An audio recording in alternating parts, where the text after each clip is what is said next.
and we're going to do a breakdown of deadlifts for you. So deadlifts are one of those movements that are a little bit trickier to kind of feel and understand in your body.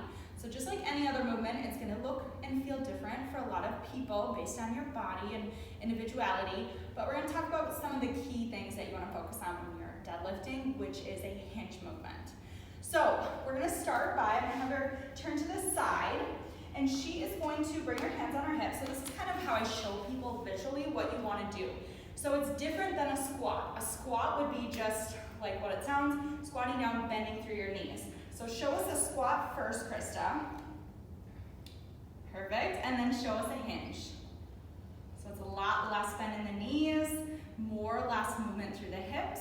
Now this movement not only engages the glutes and the hamstrings a lot more than just a squat, but it also gets the back muscles. So this is where we're hitting some of that QL, lats, maybe traps, depending on what variation we're doing.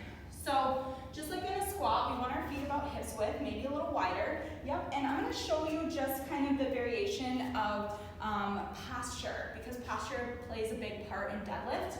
Tend to see a lot of people rounding into it, maybe not bending their knees enough. So sometimes we straighten our legs, which we don't want to do, and hyperextend the knees. We want to bend the knees, get into the muscles, but we also want to make sure that we're not bending too much where it's turning into a squat. We really want to focus on the hinge and not rounding into it. So I'm going to place the dowel on Krista's back as she does this hinge. Now notice before we start that the dowel is essentially touching her glutes, her back, and then it's coming towards her head. So she's going to draw her head back just a little bit towards the dowel. Yeah, there you go. And then she's going to hinge from there, maintaining posture.